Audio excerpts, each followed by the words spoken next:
Welcome back. मैं लवकेश है, एक बार फिर आपका स्वागत करता हूं आपके अपने यूट्यूब चैनल पर। जैसा कि मैं हर वीडियो में बताता हूं, आपके टीचिंग एग्ज़ाम प्रीवियस ईयर्स में, चाहे वो कोई भी टीचिंग एग्ज़ाम हुआ हो, सी टेट का हुआ हो या फिर कोई भी स्टेट टेट एग्ज़ाम या डी ट्रिपल एस बी का, उस सभी में इस टॉपिक से जो भी क्वेश्चंस बनते हैं हम सभी को कवर कर रहे हैं। जैसे कि जो ये टॉपिक है वो है आपका हेरिडिटी एंड एनवायरनमेंट, मतलब वंशानुक्रम और वातावरण। ठीक है, इस टॉपिक से आपके प्रीवियस ईयर में जो टीचिंग एग्जाम्स हुए हैं उनमें जितने भी क्वेश्चंस बने हैं जिस भी तरह के, हम सभी को इन वीडियोस में कवर कर रहे हैं। तो चलिए स्टार्ट करते हैं अपने फर्स्ट क्वेश्चन से।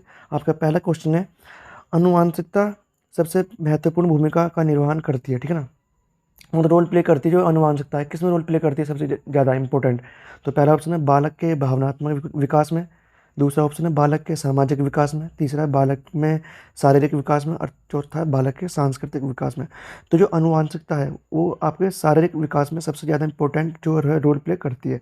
यदि आपके पेरेंट्स छोटे हैं, मतलब फिजिकली, है ना, तो आप भी छोटे निकलो। और यदि आपके पेरेंट्स 5-7 से ज़्यादा के हैं या फिर 6 फुट के हैं, कुछ इस तरीके से, तो आप भी ज़्यादा का निकलोगे। ठीक है, तो यहाँ पर आपका इसलिए जो आपका सी ऑप्शन है वो ठीक होगा।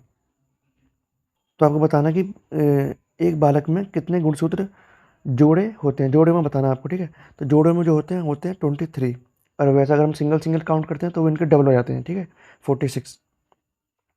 नेक्स्ट क्वेश्चन है आपका, वंशानुक्रम के संदर्भ में गलत कथन निम्न में से कौन सा है। मतलब आपको बताना है हेरिडिटी के बारे में गलत जो कथन है कौन सा है। पहला ऑप्शन है, वंशानुक्रम बालक का लिंग निर्धारित करता है। दूसरा है, यह शारीरिक गठन में महत्वपूर्ण भूमिका, मतलब योगदान देता है या भूमिका निभाता है। तीसरा है, यह जुड़वा बालकों के जन्म में योगदान देता है। और चौथा है, इसमें रुचि, अभिवृत्ति, पसंद नापसंद तथा मस्तिष्क की संवेदनात्मक भावनाएं समावेशित होती है। तो यहाँ पर जो वंशानुक्रम के बारे में जो गलत कथन है वो है यहाँ पर डी। ठीक है, तो यहाँ पर आपका डी ऑप्शन ठीक होगा। ये और सब तो ठीक है, लेकिन जो गलत कथन है वो आपका डी है, क्योंकि पसंद नापसंद ये आपकी जरूरी नहीं कि वंशानुक्रम पर ही हो, रुचि भी आपकी वंशानुक्रम पर नहीं हो सकती, लेकिन जो तीन है शुरू के वो पक्का वंशानुक्रम पर आपके होते हैं। ठीक है ना, तो इसलिए यहाँ पर आपका डी ऑप्शन गलत होगा। कौन से मनोवैज्ञानिक ने अपनी पुस्तक हेरिडिटरी जोनियंस में व्यक्तिक विभेद का वैज्ञानिक ढंग से विवेचन प्रस्तुत किया है। तो आपको बताना वो कौन सी बुक थी जिसमें इन्होंने व्यक्तिक विवेचन किया है। तो पहला ऑप्शन है आपका अल्पोर्ट, दूसरा है बीगी एंड हॉट्स, तीसरा है जीन पियाजे, और चौथा सर फ्रांसिस गाल्टन। तो आपको बताना यहाँ पर कौन सा ऑप्शन यहाँ ठीक होगा। ठीक है, तो यहाँ पर आपको जो ऑप्शन है वो है सर फ्रांसिस गाल्टन। आपका जो फोर्थ ऑप्शन है वो ठीक होगा। ये ऐसे क्वेश्चन है जो आपको रटने ही होंगे। यदि आपको सही आंसर पता है तो आप लगा पाओगे डेफिनेशन के अकॉर्डिंग या पुस्तक के अकॉर्डिंग, और नहीं पता तो आपका गलत होना ही है। नेक्स्ट क्वेश्चन है, एक बालक का आहार उसकी लंबाई कितनी होगी इसको प्रभावित करता है, और यह यहाँ तक कि बालक कितने प्रभावी तरीके से चिंतन करेगा और समस्याओं का समाधान करेगा इसे भी प्रभावित करता है। इस उदाहरण में विकास मुख्यतः प्रभावित होता है। अब जो विकास है वो किससे प्रभावित हो रहा है आपको बताना है। ठीक है, पहला ऑप्शन है आपका आनुवंशिकता द्वारा, दूसरा है आपका वातावरण द्वारा, तीसरा है प्रारंभिक और बाद के अनुभवों द्वारा, और चौथा है सतत निरंतरता, मतलब सतत विकास के द्वारा। ठीक है ना, जो निरंतर चलती है।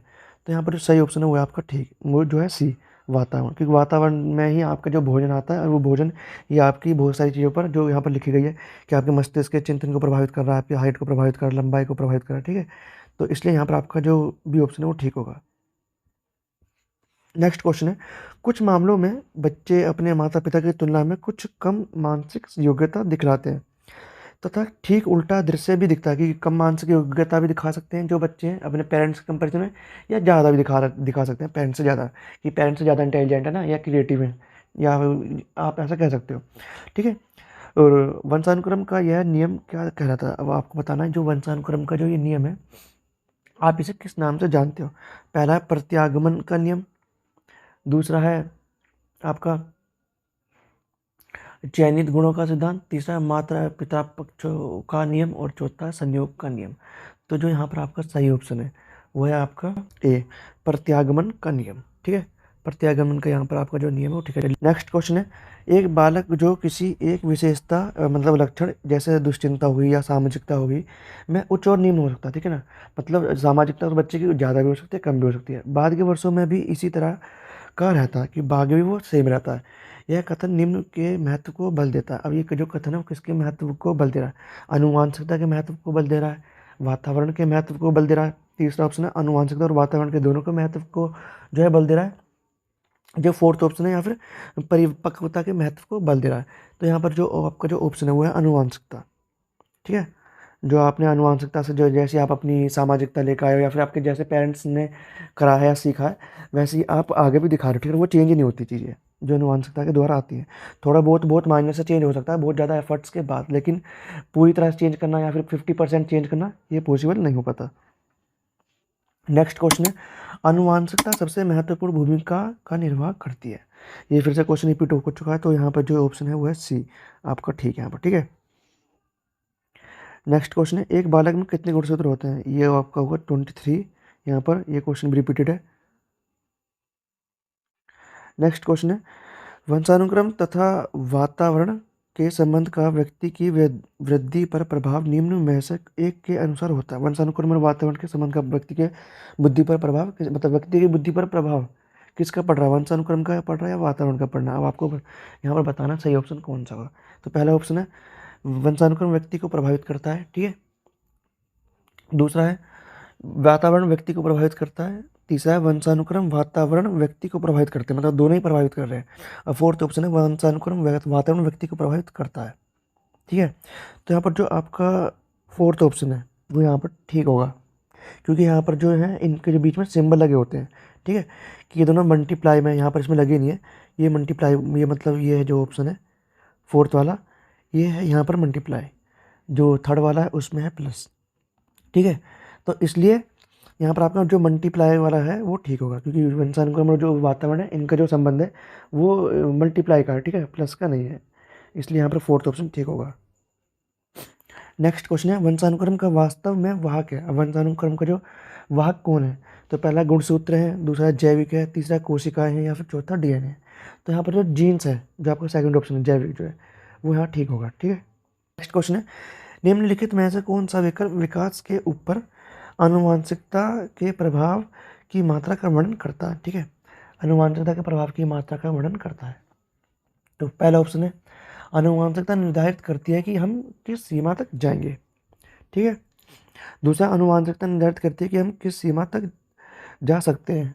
ये भी ठीक है, जा सकते हैं और जाएंगे इस दोनों में बहुत डिफरेंस होता है। और तीसरा है हम किस सीमा तक जाएंगे, इसका प्रधान निर्धारक आनुवांशिकता है।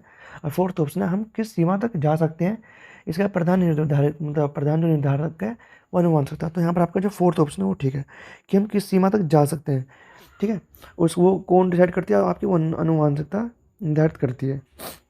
तो यहाँ पर आज इस वीडियो में हमने आपके 10 क्वेश्चन करे हैं आपके हेरिडिटी और एनवायरनमेंट से के जो क्वेश्चन हैं।